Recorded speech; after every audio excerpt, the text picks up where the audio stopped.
Hey travel friends, it's Stoof here from Travel SzN. Welcome back to our channel. Nate and I recently returned from an international trip. We visited several destinations in the UK and Switzerland.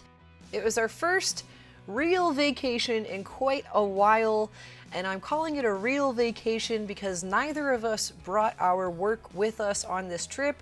We simply enjoyed our travels, we enjoyed food, we enjoyed hiking, we enjoyed the culture, and we're back home now going through our footage, and we are going to share this experience with you guys.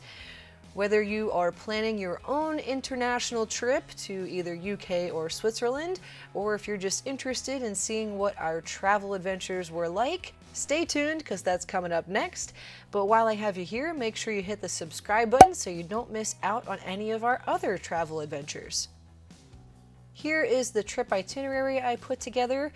After lots of hours of research, these are the places that we wanted to see, and I made sure we had those on our list.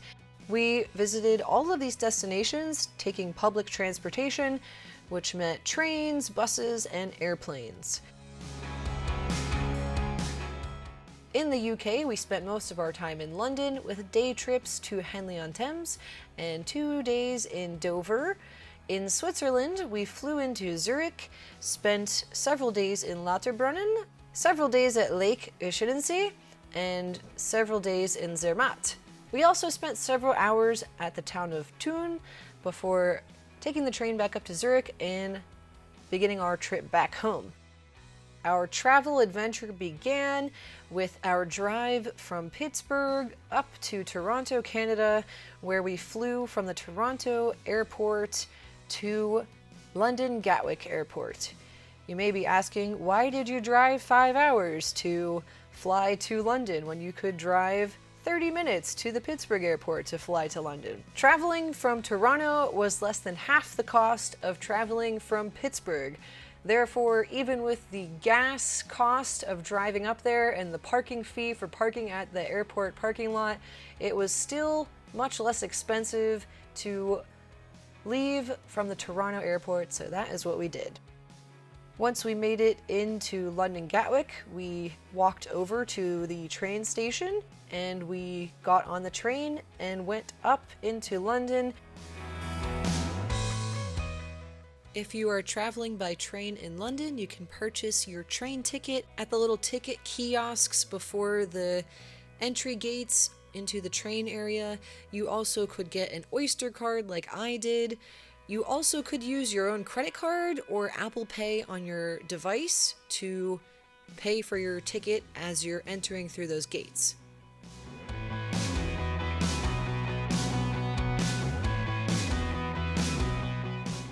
London is a big place, and there are a lot of different areas that you could stay if you're traveling there.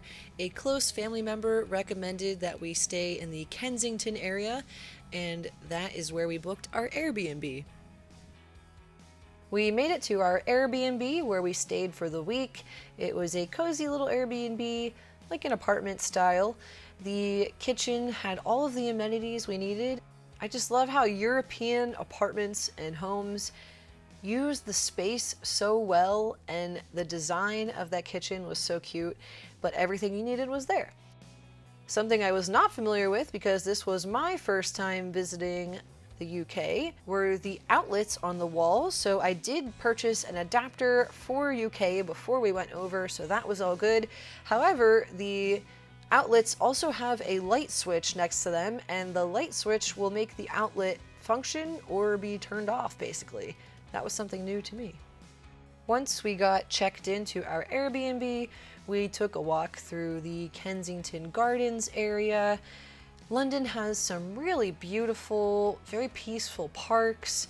London also has a lot of birds everywhere. I really liked watching all the birds in the parks and gardens, and even in the city areas. There are florals everywhere along apartment complexes, on bars, in the parks, in gardens. Really beautiful place.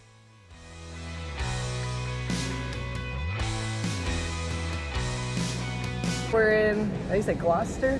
Gloucester Station. We're in Gloucester Station, and where are we going today? Paddington Station. And, well, where are we going today? Where's the final destination? Henley-on-Thames. Henley-on-Thames. Why are we going there? Because there are a couple locations in that town that were filming locations for one of my favorite shows, Midsummer Murders. Whoa. Nate is really into UK television, and I think that's part of the reason why he wanted to go here. As we mentioned, he wanted to see the pub where a couple of scenes were filmed from Midsummer Murders, so we visited that pub. He also told me that one of the things he really wanted to do on this trip was sit back, have a beer in a smaller town, and just people watch and relax for an afternoon. So we made that happen for him at Henley-on-Thames. When some people go on vacation, they like to see and explore and completely pack their schedule full of as many things as they can do, which is me. And there are some people that prefer to take a slower pace, relax, enjoy the food without a schedule as tightly packed as others, and that would be Nate. So we're two totally different travelers, so when I create trips for us, I have to also consider that Nate appreciates some downtime when we're traveling.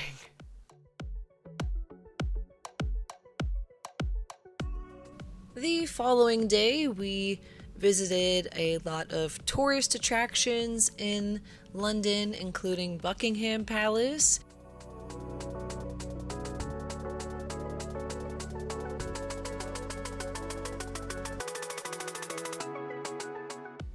Big Ben,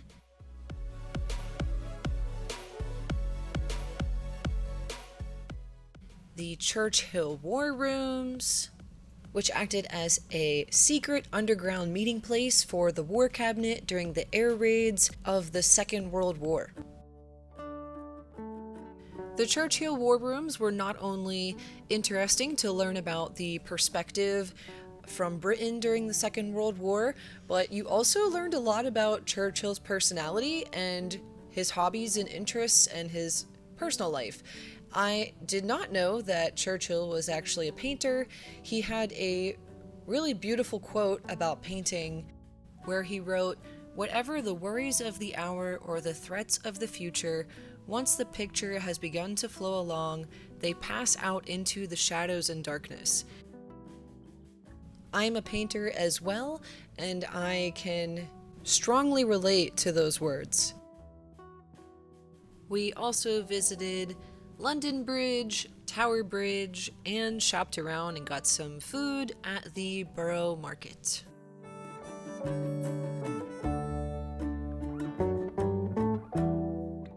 For our last full day in London, we visited the Regent's Park, Queen Mary's Rose Gardens, and walked around Camden Market.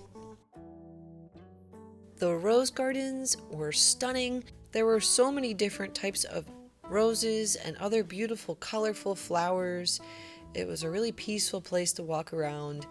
Camden Market was a lot of fun. There are so many unique little shops for clothing stores, souvenirs, different types of food and restaurants, little snack shacks and things like that.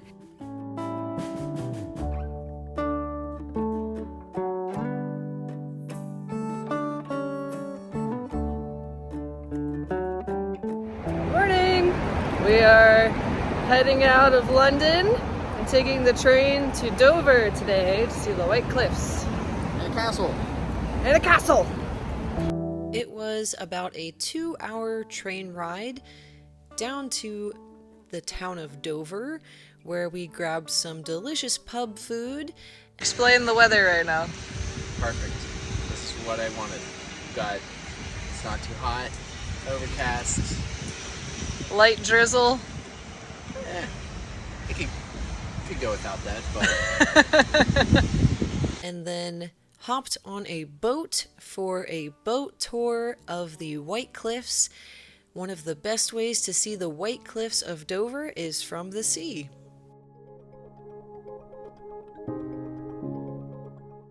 The The White Cliffs of Dover are known for that white color that they have, and that is because these white cliffs are made up of chalk.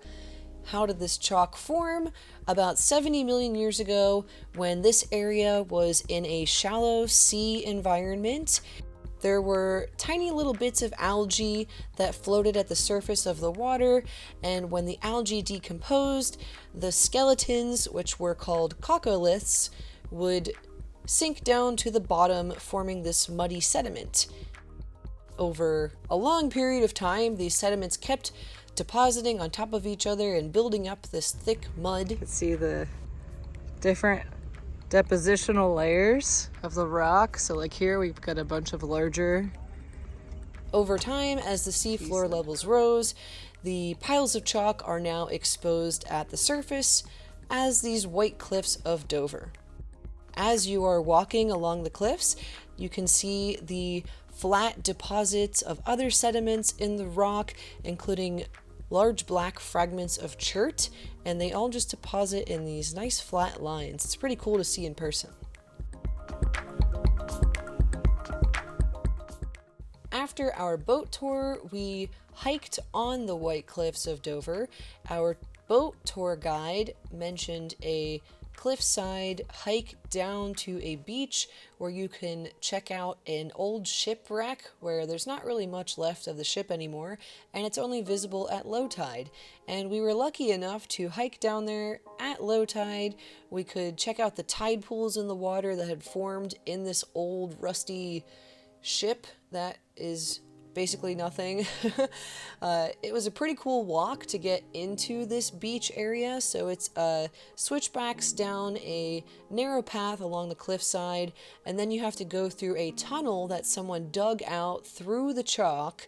And once you come out of the tunnel, then you have to go down a iron ladder to the beach, where you can then walk over large pebbles and other rocks and sediment to get over to the shipwreck.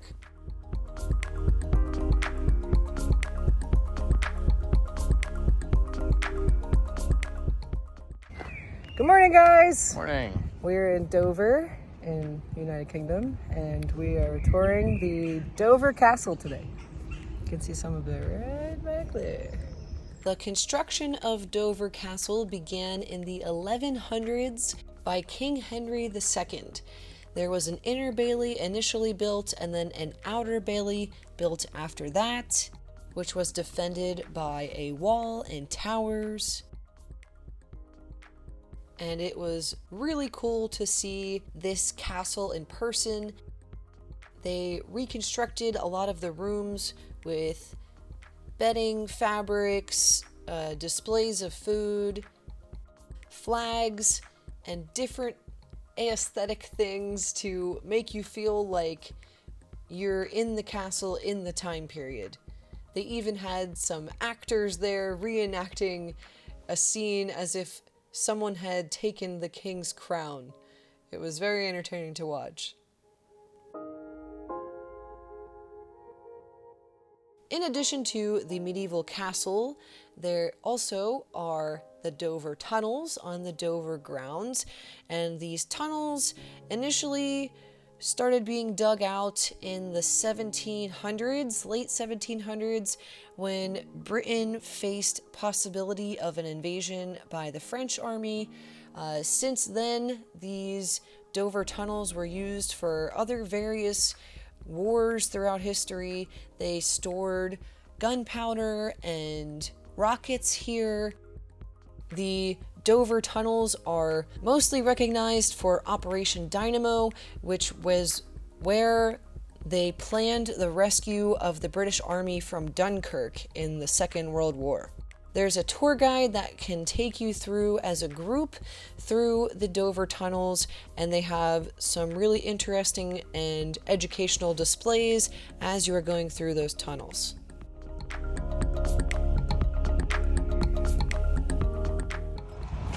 Hey, travel friends! We finally made it to the part of the trip with the mountains. We're going to Switzerland today. We flew from London Luton Airport to Zurich, Switzerland. From there, we hopped on a train to Lauterbrunnen. Hey guys, we just got to Lauterbrunnen. Look at the view. As soon as you get off the train in Lauterbrunnen, you can see Fall, the beautiful waterfall. We walked into the co-op, grabbed some Swiss chocolate and cookies, and then started walking to our Airbnb. It started to downpour with rain as we walked about 20 minutes from the train station to the Airbnb in Lauterbrunnen Valley. But once we got there, the rain cleared up and we got all settled in. And there's the waterfall. This is so awesome. And then here is the entrance to our Airbnb. It was storming pretty hard, so we just left all of our gear outside for now. And we're gonna get the experience right now. What's it look like? It's nice. Nice. Nice little small. Oh, it's so cozy. cute. I love it.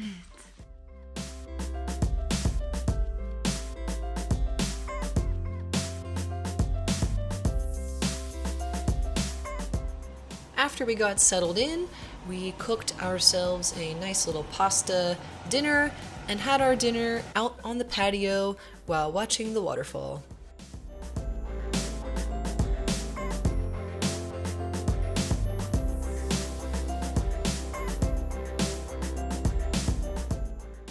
The next day was one of the most anticipated days of my whole vacation. We took the lift up the mountain and then the train over to Mürren, where we climbed the Via Ferrata from Mürren to Gimmelwald. Hey guys, we're in Mürren in Switzerland and we are getting ready to do our Via Ferrata. Nate, how you feeling? Nate's a little nervous. After grabbing our gear and meeting up with our guide, we started the route with our group. This Via Ferrata actually is a descent of about 900 feet from Mürren to Gimmelwald. You need to clip yourself in and out of the cables throughout the entire route for safety. You can do this route without a guide, but if you are unfamiliar with Via Ferratas, or if you're a little nervous on cliff edges, you probably should go with a group and a guide. One of the other benefits of doing this particular Via Ferrata with a guide is that you can zip line. If you don't go with a group, then you have to walk across a tightrope type of feature rather than zip line. If you have a fear of heights, I don't recommend Via Ferratas. A little scary. It was a workout. Because you're going downhill most of the way, you're using a lot of your leg muscles. Overall, it was a thrilling experience. I'm going to have another video talking just about the Via Ferrata experience, so if you want to learn more about that, I will have that video in the description under this video coming soon.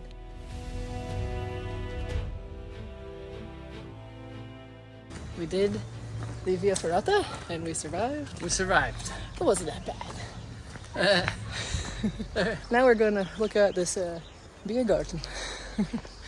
After finishing up the Via Ferrata, we were in the little village of Gimmelwald, which is amazing. I wish we had more time to stay up there because it's such a cute little village with amazing views of the mountains. There are a couple little restaurants and hostels up there, but other than that, it's just a really quiet, peaceful place.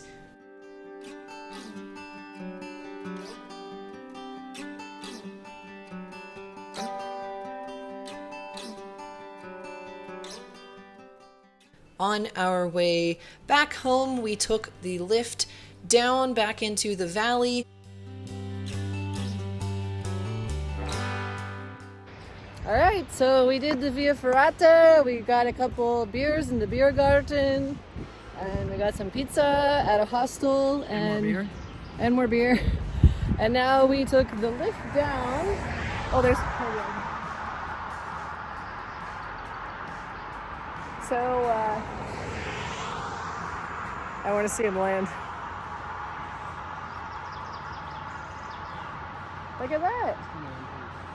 That's how they always come in. And then he just landed. Wow, he did it. We took the lift down from Gimmelwald to Steckelberg. And we are just walking back from Steckelberg to Lauterbrunnen. But there's a waterfall I want to see on the walk back.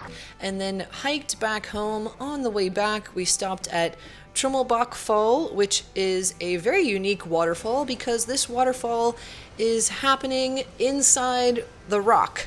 The waterfall is cutting through the rock in like a cave type of environment. They actually built a lift that can take you from the valley up close to the top where you can see the waterfall cutting through those rock features. This is not a free attraction, so if you plan to visit this waterfall, keep that in mind. I have a link for more information on Trommelbach Fall in the description under this video.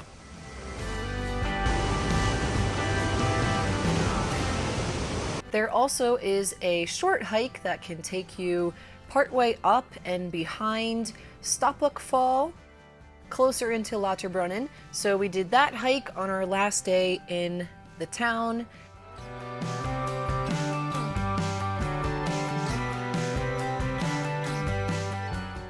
After that, we grabbed some lunch in the town, walked around Lauterbrunnen Valley a little bit more.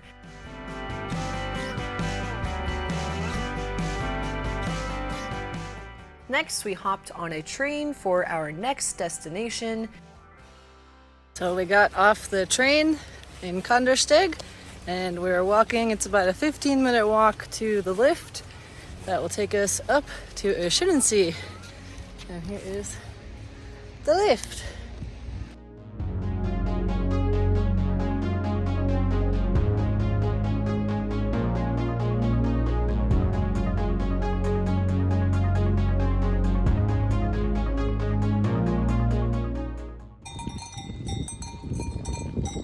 We spent the next few days in a quaint little mountain chalet. This was one of my favorite parts of the trip, probably because we were more immersed in nature here. It wasn't as crowded. We were staying in this little mountain chalet with maybe only 8 other people staying at the chalet with us. So we had amazing service. Cool.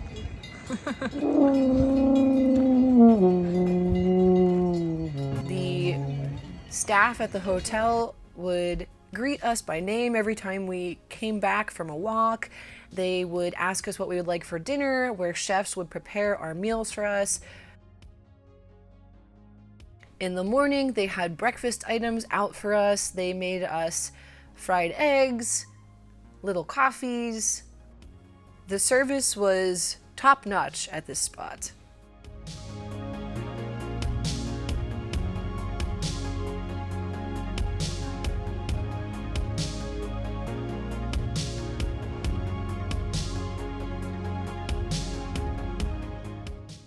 One day at the lake, we did a nice, strenuous hike. We did the Oberbergli hike, which we turned it into about a 5-mile loop, starting at the chalet, heading up the mountains, getting some stunning views of the lake.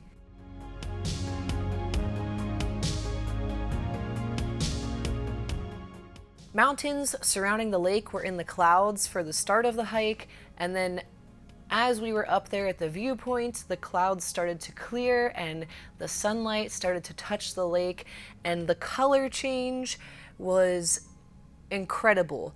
The lake went from like a grayish blue to a brilliant turquoise. This is one of the most beautiful hikes I've ever done. It included amazing views of the lake, views of waterfalls. You could see some wildlife. There are tons of wildflowers, some beautiful views of the surrounding mountains, and it wasn't that crowded. If you are a hiker, you have to add this to your bucket list for hikes. When we were about 3/4 of the way through this hike, we stopped at a little chalet that was serving beer, different types of juice, chips, and little snacks, and they also had restrooms there. We stopped there, hung out on the lawn chairs, just taking in the sound of the cowbells, the birds, looking at the beautiful lake in front of us. That was a very happy day. On our final day at Lake SzN, we took the paddle boats out on the water and paddled across the lake. We got closer to the waterfalls on the other side of the lake, which were really cool to see that close up. Really puts them into perspective. And then we paddled back, just kind of hung out. We did some swimming in the lake. The water was very cold.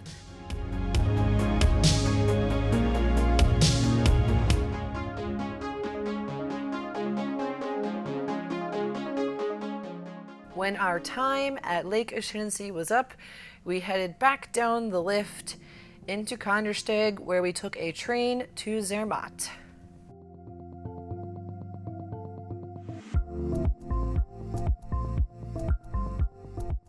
Zermatt is a carless town.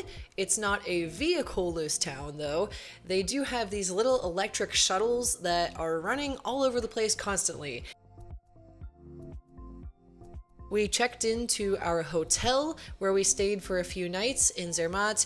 The hotel is called the 22 Summits Boutique Hotel. This is another smaller hotel. We stayed on the top floor and we had amazing views of the Matterhorn. This boutique hotel is also known for its spa, so one of the days we stayed here, we just hung out locally and did a spa day.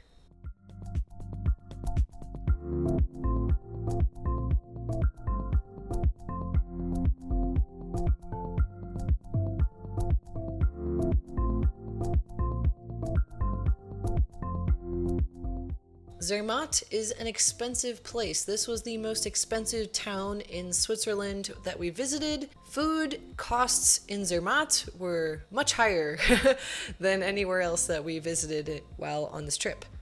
The quality of the food in a lot of the places in Zermatt was great. There were many fine dining restaurants that took reservations. We did not end up eating at those locations, but we did have some delicious Italian food. Another thing that I wasn't expecting when we visited Zermatt were the language changes. So in other parts of Switzerland that we visited, they primarily spoke like a Swiss German or more like German. And in Zermatt, there was a mix of people speaking Italian, French, and German to you, and Swiss German or some Swiss mix of those three. It was a little tricky ordering from restaurants. Wasn't sure which language to try to order food in. But it seems like in general, if you just go to an Italian restaurant, if you speak Italian while ordering your food, they will understand you. One day in Zermatt, we took a walk over to one of the lifts that took us up the mountains into Sunega. From there, we started the trail of the 5 Lakes Walk. This is about 6.8 miles if you do the full loop from Sunega to Sunega or from Blauherd to Blauherd. We shortened the hike by taking the lift to Sunega, starting the hike from Sunega and hiking all the way up the hill to Blauherd. Along the 5 Lakes Walk, you obviously see 5 different lakes. Some of them are a little closer to a pond size, in my opinion. They were small, but each was beautiful. Each had its own different vibe. Each lake had different scenery surrounding it.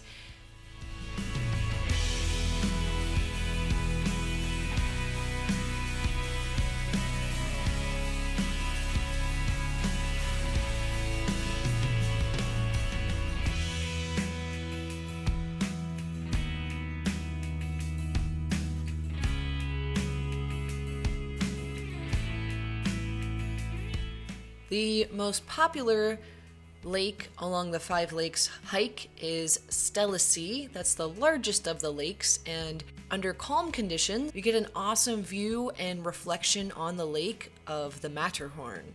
When we hiked past Stellasea, it was later in the afternoon and some winds had picked up, so we didn't get to see that beautiful reflection. We did take a little side trail off of this main loop hike to check out a glacier. As you're hiking along the Five Lakes Walk, you walk in part of the valley of this glacier where the glacier has receded, and we hiked up the mountain, kept following the ridge line of a lateral moraine for the glacier until we could see the glacier closer up, and it was beautiful.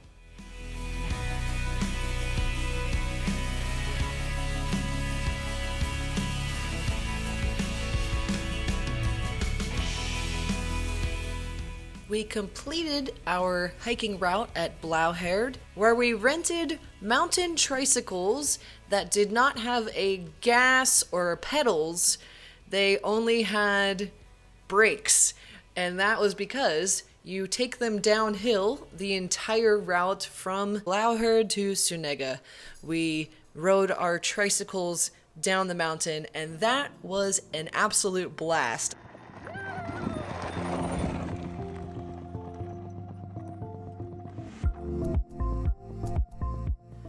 As our vacation was coming to an end, we made one final stop in the town of Thun, which is on Thunersee, the beautiful lake with a brilliant turquoise blue.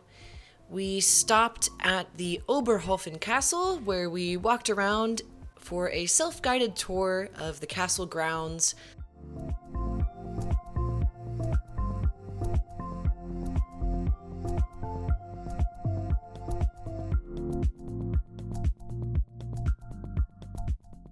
After that, we hopped back on a train to Zurich, where we hopped on a plane back to London, where we hopped on another plane back to Toronto, and then finished our vacation with a drive back home to the Pittsburgh area.